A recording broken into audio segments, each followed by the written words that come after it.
నమస్తే.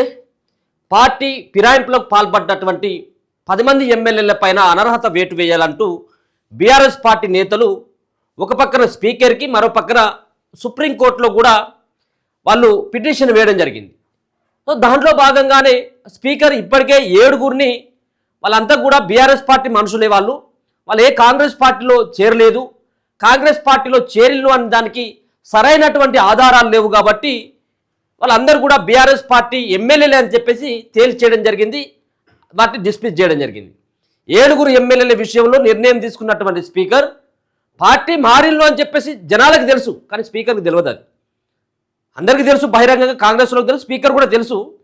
కానీ ఎందుకంటే కొంత అనుకూలంగానే ఉంటారు కాబట్టి ఆ పార్టీ నుంచే గెలిచింది కాబట్టి సరే మొత్తానికి గతంలో కేసీఆర్ చేయలేదంటే కేసీఆర్ చేసిండు, ఇప్పుడు రేవంత్ రెడ్డి కూడా అదే పని చేసిండు. సరే మొత్తానికి ఈ 10 మంది ఎమ్మెల్యేల విషయంలో 7గురు ఎమ్మెల్యేలకి ఇప్పటికే గడ్డం ప్రసాద్ స్పీకర్ గారు వాళ్ళు తేల్చేయడం జరిగింది, వాళ్ళు కాంగ్రెస్ వాళ్ళు కాదు, వాళ్ళు బీఆర్ఎస్ మనుషులే అంటూ. ఇక ఇప్పుడు 8వ ఎమ్మెల్యే చేరిండు అదే ఖాతాలో, ఆ వ్యక్తి కూడా ఆయన కాంగ్రెస్ పార్టీ ఎమ్మెల్యే కానే కాదు, ఆయన బీఆర్ఎస్ పార్టీ ఎమ్మెల్యే, ఆయన కారు గుర్తు పైన గెలిచిండు. ఇప్పుడు కారు గుర్తు కోసమే ఆయన పనిచేస్తున్నాడు, అది కేసీఆర్ నాయకత్వంలో ఉన్నటువంటి పార్టీలోనే ఆయన పనిచేస్తున్నాడు కాబట్టి ఆయన కూడా ఆ పార్టీ మనిషి అని చెప్పి తెలిచేసిండు. ఎవరు? జగిత్యాల ఎమ్మెల్యే అయినటువంటి సంజయ్ ఇప్పటికే 7గురికి క్లీన్ చిట్ ఇచ్చిండు. ఈ 3 విషయంలో మరి ఏ విధమైనటువంటి నిర్ణయం తీసుకుంటాడు అనే దాంట్లో భాగంగానే ఒకరికి మాత్రం మినహాయింపించిండు. ఎవరికి? సంజయ్కి. 8 మంది 7గురు ఖాతాలో ఈ మనిషితో 8 మంది ఆ ఖాతాలో చేరిళ్ళు. స్పీకర్ క్లీన్ చిట్ ఇచ్చినటువంటి దాంట్లో ఇప్పటి వరకు 8 మంది బీఆర్ఎస్ పార్టీ మనుషులే. 10 మందిలో 8 మందికి క్లీన్ చిట్ ఇచ్చేసిండు. ఇక మిగిలినటువంటిది 2, దానం నాగేందర్ అండ్ కడియం శ్రీహరి. మరి దానం నాగేందర్ కడియం శ్రీహరి విషయంలో స్పీకర్ నిర్ణయం ఏ విధంగా ఉంటుందనేది రెండో అంశం. ఇది 6వ తారీఖు అనుకుంటా, రెండో రోజు, ఇంకా 2 రోజులే ఉన్నది.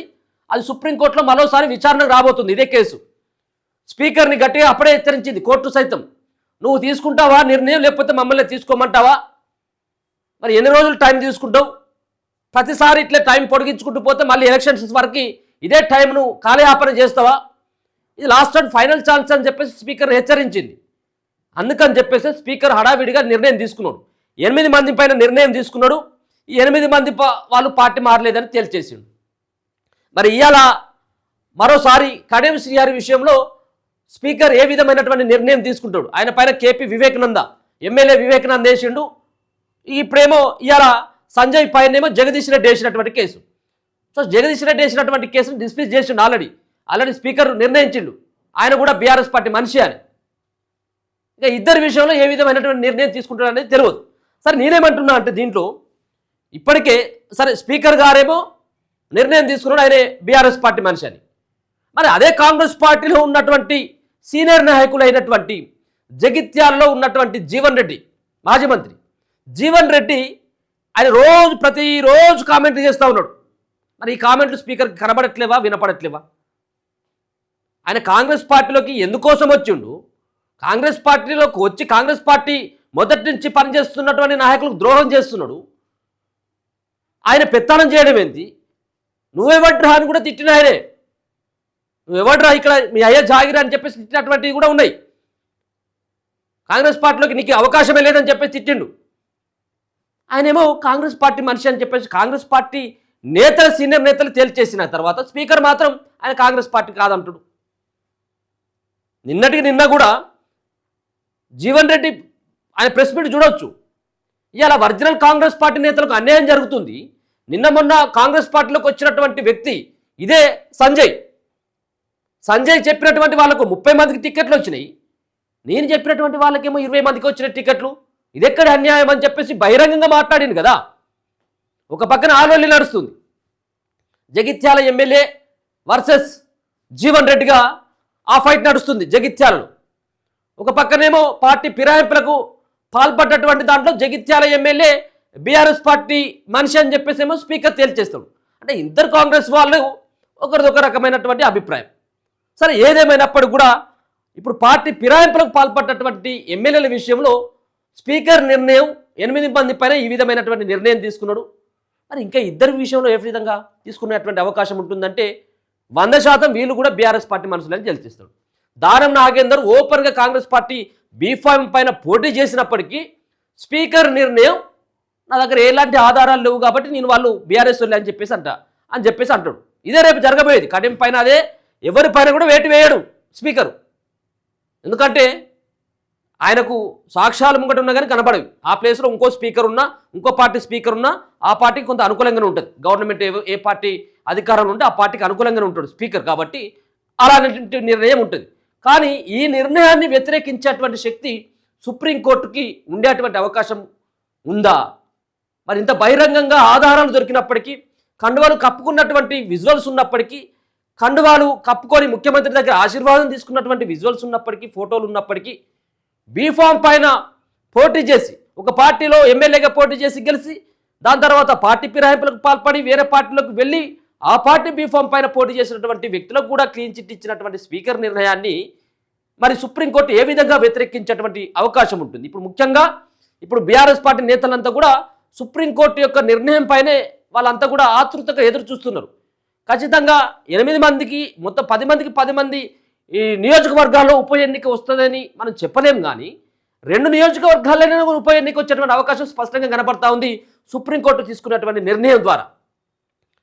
వాళ్ళ యొక్క కూతురు ప్రచారంలో పాల్గొన్నాడు, కాంగ్రెస్ పార్టీకి ఓటేయనటువంటి కడియం శ్రీహరి నియోజకవర్గం అయినటువంటి గన్పూర్ కావచ్చు, ఇటు కాంగ్రెస్ పార్టీ బీఫామ్ పైన పోటీ చేసి ఓడిపోయినటువంటి దానం నాగేందర్ విషయంలో కావచ్చు. ఈ ఇద్దరి విషయంలో సుప్రీంకోర్టు ఒక సంచలనమైనటువంటి తీర్పిచ్చేటువంటి అవకాశం అయితే కనబడతా ఉంది. ఈ ఇద్దరి విషయంలో ఇంకా అఫీషియల్గా స్పీకర్ ఎక్కడ కూడా నిర్ణయం ప్రకటించలేదు. స్పీకర్ వీళ్ళు కూడా బీఆర్ఎస్ పార్టీ నేతలే, వీళ్ళు బీఆర్ఎస్ పార్టీ మనుషులని చెప్పలేదు. కానీ చెప్పేటువంటి అవకాశం 99% ఉన్నది. ఆ నిర్ణయాన్ని మరి కోర్టు ఏ విధంగా వ్యతిరేకించేటువంటి అవకాశం ఉంటుందో మనం చూడాల్సినటువంటి అవకాశం ఉంటుంది. దీంట్లో ఏదైతే గతంలో వీళ్ళకు 8 మందికి ఇచ్చిండు, 7గురికి ఇచ్చిండు, ఇప్పుడు 8 మంది. ఆ 8 మందిలలో ఒకసారి చూసుకున్నట్టయితే ఉంటే Bhadrachalam MLA Tella Venkatrao, Banswada MLA Pocharam Srinivasareddy, Jagtial MLA Sanjay Kumar గియాల, Chevella MLA Kalayadaiah, Gadwal MLA Bandlakrishna Mohan Reddy, Rajendranagar MLA Prakash Goud, Patancheru MLA Goodem Mahipal Reddy, Serilingampally MLA Arekapudi గాంధీలు ఈ 8 మందికి స్పీకర్ క్లీన్ చిట్ ఇవ్వడం జరిగింది. వీళ్ళు బీఆర్ఎస్ పార్టీ మనుషులే అంటూ. వాళ్ళు ఏ విధంగా బీఆర్ఎస్ పార్టీ మనుషులు అని చెప్పేసి ఏ విధంగా నిర్ణయించిండు అనేది ఒకసారి కనుక చూసుకున్నట్టయితే ఉంటే ఇలా కడియం శ్రీహరిని కూడా ఇలా స్పీకరు విచారించబోతా ఉన్నాడు. పార్టీ ఫిరాయింపు కేసులో ఇలా క్లీన్ చిట్ ఇచ్చిండు కదా ఎవరికి? సంజయ్కి. సంజయ్ మాట్లాడుతూ ఏమంటా ఉన్నాడంటే, నేను బీఆర్ఎస్ పార్టీ మనుషులే అనడానికి కారణం ఏంటిది, సాక్ష్యం ఏంటిదంటే తాను బీఆర్ఎస్ పార్టీ నుంచే ఎమ్మెల్యేగా పోటీ చేసి గెలిచానని, ఇప్పటికీ ఆ పార్టీ ఎమ్మెల్యేగానే ఉన్నానని స్పష్టం చేశారు. ఎమ్మెల్యేగా తాను అందుకుంటున్న జీతంలో 5,000 బీఆర్ఎస్ పార్టీకి వెళ్తున్నాయన్నారు. అసెంబ్లీలో బీఆర్ఎస్ బిల్లులు ప్రవేశపెట్టి విప్ జారీ చేస్తే ఆ పార్టీ ఎమ్మెల్యేగానే మద్దతు ఇస్తానని చెప్పేసి ఆయన కూడా ఇట్లాంటి మాటలు మాట్లాడుతూ ఉన్నాడు. ఇప్పుడు ఏమంటున్నారు, అందరు కూడా ఒకటే నినాదం, మాకు వచ్చేటువంటి జీతంలో 5,000 రూపాయలు పార్టీ ఫండ్ కింద వాళ్ళ ఖాతాలోకి వెళ్తున్నాయి. ఏ ఖాతాలోకి? బీఆర్ఎస్ పార్టీ యొక్క ఖాతాలోకి, పార్టీ ఖాతాలోకి వెళ్తున్నాయి. కాబట్టి మరి ఒకవేళ కనుక మేము బీఆర్ఎస్ పార్టీ మనుషులమే కానట్టయితుంటే మా 5,000 రూపాయల మా 5,000 రూపాయల యొక్క ఫండ్ను కూడా రిజెక్ట్ చేయాలి కదా. ఆ పార్టీ వాళ్ళు రిజెక్ట్ చేస్తలేరంటే బీఆర్ఎస్ వాళ్ళు కూడా మేము వాళ్ళ మనుషులు అని చెప్పేసి ఒప్పుకున్నట్టే అనేటువంటిది ఒక కారణాన్ని, బలమైనటువంటి కారణాలు అయితే ఒకే ఒక కారణాన్ని ఇప్పుడు అందరూ కూడా కారణం ఇదే, 5,000 రూపాయలు వాళ్ళ అకౌంట్లకి పోతున్నాయి అన్నటువంటి కారణాన్ని చూపుతా ఉన్నారు. సో ఈ కారణం మరి రేపు సుప్రీంకోర్టులో ఈ కారణం బలమైనటువంటి కారణంగా ఏమన్నా వాళ్ళు ఎమ్మెల్యేలు పార్టీ ఫిరాయింపులకు పాల్పడలేదు అనడానికి ఒక్క సాక్ష్యం సరిపోతుందా అంటే 100% కాదు.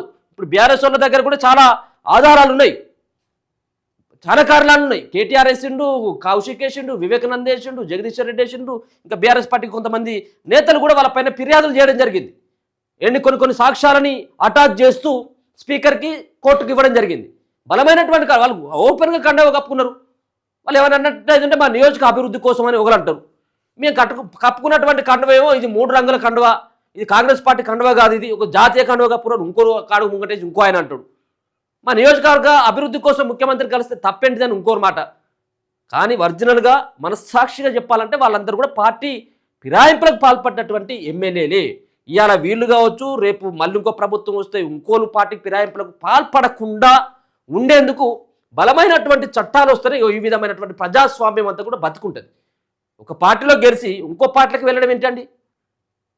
అసలు వీళ్ళకి డిస్క్వాలిఫై చేయాలి. అసలు పోటీ కూడా మనం ఇంకోసారి వీళ్ళ పోటీలో కూడా ఉండకుండా చట్టాలు తయారు చేయాలి. గతంలో కేసీఆర్ చేయలే, కేసీఆర్ చేయించినప్పుడు ఇట్లా మాట్లాడినా అంటే కేసీఆర్ దుర్మార్గ పనులు చేసిండు కాబట్టి మీకు అవకాశం ఇచ్చింది. మీకు ఏం తక్కువ అయిపోయింది? మీకు వన్ సైడ్గా అవుట్ రైట్గా సపోర్ట్ చేసిండు ఉన్నటువంటి ఓటర్లు ప్రజలంతా కూడా. అయినప్పటికీ 10 మంది అవసరం ఎందుకు వచ్చింది? రేవంత్ రెడ్డికి మరి ఉన్నారో ఎవరో పోయేటోళ్ళు ఎవరో. అప్పటికే ప్రభుత్వం వచ్చిన తర్వాత 2-3 నెలలకే మీ ప్రభుత్వం కూలిపోతుంది, పడేస్తాం, తొక్కేస్తామని చెప్పినటువంటి అటు బీఆర్ఎస్ వాళ్ళు మాట్లాడినటువంటి మాటలు, కేటీఆర్ కేసీఆర్ మాట్లాడినటువంటి మాటలకి ఇవన్నీ రేవంత్ రెడ్డి భయపడి ఇంకా 10 మందిని తెచ్చుకున్నాడేమో తెలియదు. కానీ సరే ఏదైనా కేసీఆర్ చేసినటువంటి దుర్మార్గమైనటువంటి పనే ఇలా ఆయన వేసినటువంటి పునాదే ఇవ్వాలి. ఏది ఫిరాయింపులకు పాల్పడేటువంటి విషయం మొత్తం కాంగ్రెస్ పార్టీ ఆ సిఎల్పీలో లేకుండా చేసిండు. వాళ్ళ బాటలోనే వీళ్ళు నడిచిండు. కానీ ఎవరు చేసినప్పటికీ కూడా ఇది 100% ఇది తప్పు. ఒక పార్టీలో గెలిచి ఇంకో పార్టీలోకి పోయి నువ్వు కారు గుర్తు పైన పోటీ చేసినామని కారు గుర్తు వాళ్ళంతా కూడా నీకు ఆశీర్వదించిండు. ఆ రోజు కాంగ్రెస్ పార్టీ చేతి గుర్తు పైన పోటీ చేసింది కాబట్టి వాళ్ళు నీకు అభిమానించిండు, నేను గెలిపించుకున్నారు. అంటే నీ వ్యక్తిగతమైనటువంటి స్వార్థాల కోసం, నీ యొక్క లాభాల కోసం, నీ ఆస్తులను కాపాడుకోవడం కోసం, ఆస్తులను సంపాదించుకోవడం కోసం ఈ విధమైనటువంటి అడ్డదారులు దొక్కడం.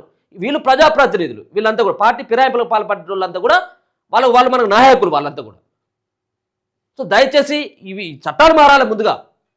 వీళ్ళు 10 మందికి 10 మంది వీళ్ళని డిస్క్వాలిఫై చేస్తేనే కోర్టు ఇంకోరు చేయకుండా ఉంటుంది ఇటువంటి తప్పు. సరే ఏదేమైనప్పుడు కూడా స్పీకర్ అయితే ఇంకొకరికైతే క్లీన్ చిట్ ఇచ్చిండు జగిత్యాల ఎమ్మెల్యేకు. సో ఇద్దరి విషయంలో దారం నాగేంద్ర, కడియం శ్రీహరి విషయంలో ఏ విధమైనటువంటి నిర్ణయం తీసుకుంటాడో చూడాలి.